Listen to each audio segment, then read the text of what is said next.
ஒரு 10 பேர் இருக்கக்கூடிய சபையில தன்னை முன்னிலைப்படுத்திக்கக்கூடியவர்கள் அப்படின்னு பாத்தீங்கன்னா இந்த பூர நட்சத்திரக்காரர்கள். புரசு எனும் பலாச மரம் நிறைந்த திருக்கோவில்களுக்கு சென்று வழிபட்டு வரலாம். இந்த ஸ்வஸ்திக் சிம்பலை அடிக்கடி கையில வரைஞ்சுக்கலாம். பெண்களாக இருந்தா மருதாணியில அடிக்கடி இந்த ஸ்வஸ்திக் சிம்பலை வரைஞ்சிட்டு வரலாம். வராக பெருமான் ஸ்ரீமுஷ்ணம் போய் ஒரு தடவை வராக பெருமானை பார்த்துட்டு வரலாம்.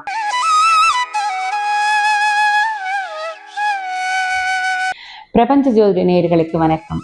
இன்னைக்கு நம்ம பார்க்க இருப்பது நட்சத்திர வரிசையில 11வது இடம் பெற்றிருக்கக்கூடிய பூர நட்சத்திரத்தை பத்தி பார்ப்போம். பூர நட்சத்திரம் கேட்கும் பொழுது ஒரு பூரணமான ஒரு எண்ணம் வருங்க. இவர்களுடைய குணாதிசயமும் அப்படிதான். இவர்கள் எப்பயுமே ரொம்ப சந்தோஷமான மனநிலையில இருப்பாங்க. இவங்களுடைய இந்த நட்சத்திரத்துடைய அதிபதினாலே சுக்கிரன் எப்படி இருக்குன்னு உங்களுக்கு எல்லாருக்கும் தெரியும் இல்லையா? ஹாப்பி மைண்ட் செட் இவங்களுக்கு இயற்கையாகவே இருக்கும். இவங்க பிறந்த போதே சுக்கிர தசை ஆரம்பிச்சிருக்கிறதுனால பெரும்பாலான பூர நட்சத்திரக்காரர்கள் நல்ல சுகமோக வாழ்க்கையை இளமை காலத்தையே அனுபவிச்சிருப்பாங்க. இது சிம்ம ராசியில் இடம்பெற்றிருக்கக்கூடிய ஒரு முழுமையான நட்சத்திரம். அதனால சிம்மத்துடைய சில விஷயங்கள் குணாதிசயங்கள் இவங்களுக்கு இயற்கையாகவே இருக்கும். தன்மான சிங்கம். இதே போல பாத்தீங்கன்னா இவங்க குடும்ப பாசத்துக்கு இவங்களுக்கு மிஞ்ச யாருமே இருக்காது. இவங்க வீண் சண்டை மற்றும் வாக்குவாதம் எதற்கும் முன்னாடி போய் நிற்க மாட்டாங்க. முடிஞ்ச வரைக்கும் சாத்வீகமா அப்படியே கொண்டு போயிடுவாங்க. ஒரு வம்பு வழக்குகளுக்கெல்லாம் முன்னாடி போய் நின்று சமரச பேசக்கூடிய ஆள்கள் இல்லை. அதே போல தன்னை முன்னிலைப்படுத்திப்பாங்க.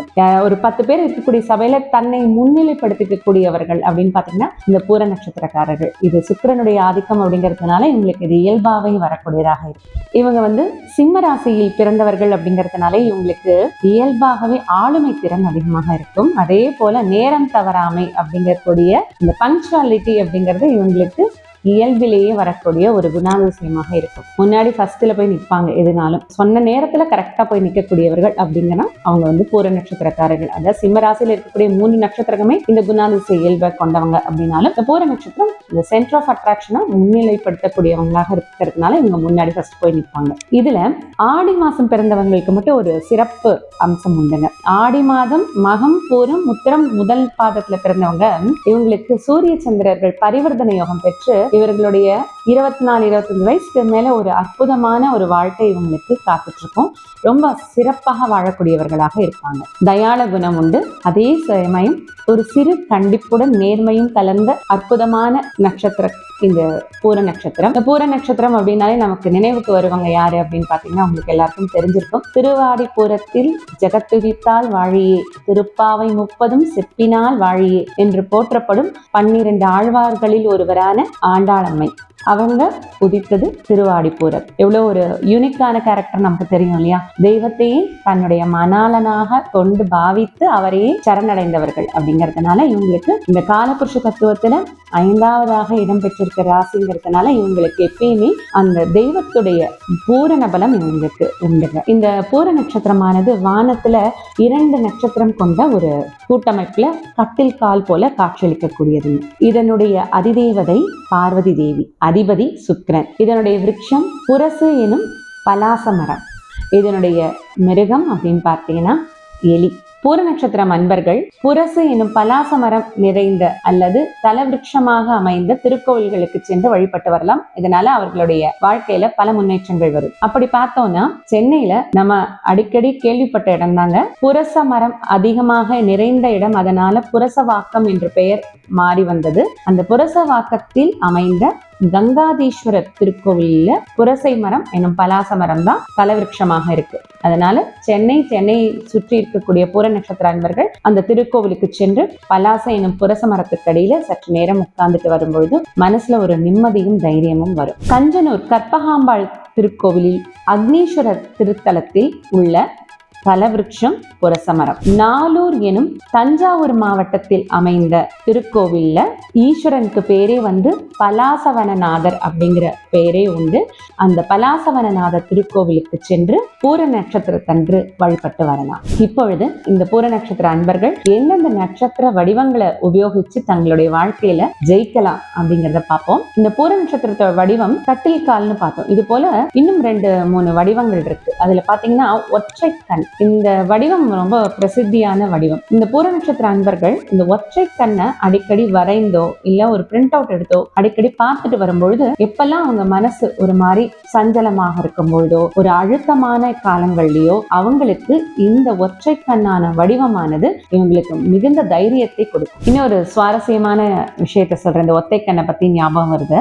அமெரிக்கன் டாலர்ல இந்த $1 பாத்தீங்கன்னா ஒரு பிரமிட் மாதிரி சிம்பல் இருக்கும், அதுக்கு நடுவுல ஒற்றை கண் இருக்கும். யாருக்கெல்லாம் இந்த பூர நட்சத்திரம் சுபதாரைகளாக வருகிறதோ, அதாவது சம்பததாரையாகவோ இல்ல ஜென்மதாரைகளாகவோ அல்லது க்ஷேமதாரைகளாக வருகிறதோ, அவர்கள் இந்த $1 நோட் இருக்கு இல்லைங்களா, அதை அவங்களுடைய கல்லாப்பட்டியில வச்சுக்குவாங்க. ரொம்ப ரொம்ப அவங்களுக்கு அதிர்ஷ்டத்தை கொடுக்கக்கூடியதுங்க. இது நிறைய பேருக்கு சொல்லி அவங்களோட லைஃப்ல சக்சஸ் ஆன ஒரு விஷயம். மறக்காம இதை முடிஞ்சா அவங்களுக்கு கிடைச்சதுன்னா வாங்கி வச்சுக்கோங்க. பூர நட்சத்திரத்துடைய சம்பத்து தாரை, அதாவது 2வது தாரை அப்படின்னா அது உத்திர நட்சத்திரம்ங்க. உத்திர நட்சத்திரத்துடைய வடிவம் அப்படின்னு பாத்தீங்கன்னா ஒரு சிறு கோல்னு அதுதான் தண்டம் சொல்லுவாங்க. நம்மளுடைய தெய்வங்களுடைய கைகள்ல வாராகி கையில ஒரு சின்ன கோல் இருக்கும், அதனாலதான் அம்மாக்கு தண்டநாதான்னு பேரு. அதே போல பழனி தண்டாயுத சுவாமியோட கையில பாத்தீங்கன்னா ஒரு கோல் இருக்கும். மகான்களுடைய கைகள்ல அந்த தண்டம் எப்பயுமே இருக்கும். அததான் உத்திர நட்சத்திரத்துடைய வடிவம். இந்த தண்டம் ஏந்திய தெய்வத்தை வழிபட்டு வரும் பொழுதோ அல்லது ஒரு சிறு குச்சியோ இந்த பூர நட்சத்திர அன்பர்கள் கையில வச்சுட்டு வரும் பொழுது அவர்களுக்கு சகல சம்பத்தும் கிடைக்கும். வாழ்க்கையில ஒரு பெரிய வெற்றி உங்களுக்கு கிடைக்குங்க. அந்த காலத்துல எல்லாம் ஆசிரியர்கள் கையில கோல் இருக்கும். பூர நட்சத்திரத்துல பிறந்து அவர்கள் ஆசிரியர்கள் ஆகியிருந்தாங்கன்னா அவங்க எல்லாம் பாத்தீங்கன்னா வெகு சீக்கிரமாவே ப்ரமோஷன் கிடைச்சு அடுத்த லெவலுக்கு போயிருப்பாங்க. அது அவங்களுக்கு கையில அவங்களுக்கே தெரியாம இயக்கிட்டு வர ஒரு விஷயமாக இருந்திருக்கும். அதனால இப்ப தெரிஞ்சிருக்கோம் இல்லையா, இனிமே இந்த பூர நட்சத்திர அன்பர்கள் ஒரு கோலை கையில வச்சுக்கலாங்க. இந்த கோலை எப்பயுமே கையில வச்சுக்கணும்னு அவசியம் இல்லைங்க. எப்பெல்லாம் வேணுமோ ஒரு நாளைக்கு ஒரு 5 நிமிஷம் கையில வச்சுட்டு இருக்கலாம். அது போல வச்சுட்டு இருக்கும் பொழுது இவங்களோட வாழ்க்கையில நல்ல ஒரு அபிவிருத்தி வருங்க. அடுத்தது பாத்தீங்கன்னா பூர நட்சத்திர அன்பர்களுக்கு க்ஷேமதாரை அப்படின்னு சொல்லக்கூடிய 4வது நட்சத்திரம் சித்திரை நட்சத்திரம். சித்திரை நட்சத்திரத்துடைய வடிவம் அப்படின்னு பாத்தீங்கன்னா ஸ்வஸ்திக். அதே போல புலிக்கண். இந்த புலிக்கண்ணை அடிக்கடி பார்த்துட்டு வரவங்க, புலி மேல அமர்ந்திருக்கக்கூடிய தெய்வத்தை ஐயப்பன் சுவாமியை வணங்கிட்டு வரும் பொழுது இவங்களோட லைஃப்ல அற்புதமான பலன்கள் வருங்க. அதே போல சித்திரை நட்சத்திரத்துக்குரிய தெய்வமான சக்கரத்தாழ்வார், பாதுகாப்பு கொடுக்கக்கூடிய தெய்வம், அவங்கள இந்த பூர நட்சத்திர அன்பர்கள் வணங்கிட்டு வரும் பொழுது காரிய சித்தி, எந்த ஒரு வேலை நடக்கணும்னு நினைச்சாலும் அந்த வேலை உடனே நடக்குங்க. அதனால இவர்கள் இந்த சக்கரத்தாழ்வாரை வணங்கிட்டு வரலாம். ஸ்வஸ்திக் சிம்பல், இந்த ஸ்வஸ்திக் சிம்பலை அடிக்கடி கையில வரைஞ்சுக்கலாம். பெண்களாக இருந்தா மருதாணியில அடிக்கடி இந்த ஸ்வஸ்திக் சிம்பலை வரைஞ்சிட்டு வரலாம். இந்த பூர நட்சத்திர அன்பர்களுக்கு 6வது நட்சத்திரம் விசாக நட்சத்திரம். இந்த விசாக நட்சத்திரம் நமக்கு தெரியும் எல்லாருக்கும், முருகர் குட்டி குழந்தையாக இருக்கக்கூடிய முருகர் விசாக நட்சத்திரம்.